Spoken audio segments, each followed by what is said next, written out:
So I want to welcome you to the Big Yellow Sofa today. Talk a little about Parkinson's. I want to help the viewers understand what it is as a disease, what the current treatment landscape are, and where are the clinical opportunities to improve treatments for patients. Parkinson, by definition, is a progressive neurological disease that affects mainly your motor functions. So most people, when they hear Parkinson, they associate Parkinson with a tremor. They know of people who can't hold their water glasses because they have a tremor, to become disabled because they can't move, they can't function anymore. It is a lack of dopamine in your brain. So there is a part of the brain, the substantia nigra, where the dopamine producing cells, and this area seemed to be, for some unknown reason, the cells were dying, didn't produce enough dopamine. And then very effective treatment were developed where dopamine was replaced through medication tablets, L-Dopa. People take it, and in the early stages, you see clinically amazing improvement. You see people almost coming back. They lose the tremors, they live their normal life, but the improvement is in many, if not most cases, only temporarily. And then, of course, technologies out there, including implants, trying to have more even dopamine level by constant infusion. But the question still remains, what is causing that disease? What leads to the destruction of these dopamine-producing cells? And as we learn more about the disease, what we recognize that it is degenerative. It's not just motor functions. At a certain point on, all the mental functions get affected by Parkinson's disease. So I hand it over to my colleague JC to talk about it. What's happening there on the physiological level? Udo introduced very well the concept of dopaminergic cell loss in the brain, and this is the root cause of the symptoms, the motor impairments. Now, if we look at those dopaminergic cells and other neurotransmitter systems are also involved, how do they die? What's killing those neurons? We've discovered a long list of potential culprits that could lead to toxicity and neurons to die. One particular culprit at the center stage of the research is, for instance, alpha-synuclein, a small protein that has some physiological functions, facilitating communication between cells.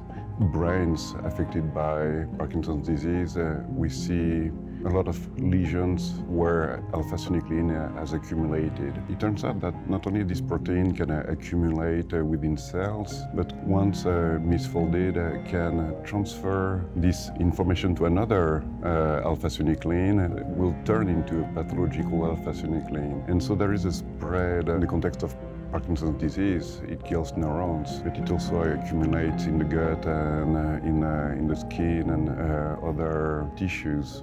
Alpha-synuclein is not the only bad guy. There are other bad guys in the mix. Just to give us an idea, how many people in the US are currently diagnosed with Parkinson's?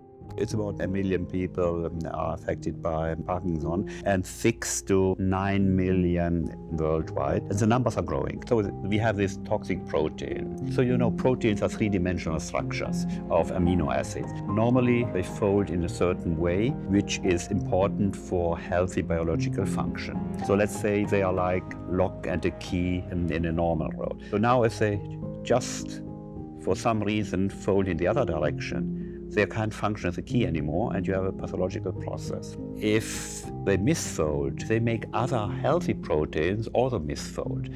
So that leads to a phenomenon called seeding. So you get increasing number of these toxic proteins. So the question is now, when does the event start? When does the first cancer cell show up? And we know this can happen 20 years before. Think about colon carcinoma, it can happen 20 years before there are any clinical symptoms. And I see some analogy here. When is the first protein misfolding in your body? There's some clinical work out there that indicates that some people who had the 60s Parkinson, they had some GI issues when they were in their 20s. They had some issues with their smell. And nobody thought could have to do anything with a Parkinson that developed later. Snow poisoning caused by internally produce proteins that don't act. And as you get older, you get more and more of them. What's the treatment landscape today? Can we try and treat the symptoms, or can we try and prevent the onset? Today we treat the symptoms, but it's only transitionary. We don't have to now any treatment that goes to the root cause. Imagine and visualize it that if you would have a treatment that goes after this causing toxic agent, this misfolded protein, that would be a causative treatment. Take these toxic proteins out, so to speak, then these cells that produce dopamine, they wouldn't die. You take away the root cause. What are you developing that tries to identify and address that root cause? We currently have a vaccine in the clinic that boosts the immune system to produce antibodies against alpha-synuclein. Those antibodies will get in the brain and in the gut and will hopefully neutralize this bad protein and prevent additional neurodegeneration. Now, down the road, when we evolve and better understand the safety and efficacy of our vaccine, we would like to see if we can prevent Parkinson's with the vaccine by looking at biomarkers when we go to our physician and check blood samples and figure out if we are in the course of developing Parkinson's disease without showing any symptoms. If the vaccine could be given at that stage and prevent neurodegeneration much earlier in the process, we might get a chance to delay the onset of Parkinson's disease or even completely prevent the disease. Production of vaccines is extremely low cost. So what makes us all excited here at Vaxxinity is that as we are working on our breakthrough treatments, we don't have the constraints of our colleagues in other pharmaceutical companies that use much more costly approaches, who know that this only a small number of patients in rich countries will benefit from that. We are seeing in front of our mind this global community. We know when we have a breakthrough, we are not benefiting 1 million patients. No, we can benefit 10 million at the same time. So what we are working on, we are using vaccine technology to tell our immune system to produce exactly the same antibody types that are produced in these factories internally with our own cells, and have in addition to that, we have the advantage that this treatment that is developed internally, the monoclonal antibodies that go after these toxic proteins, these become part of our own immune police force.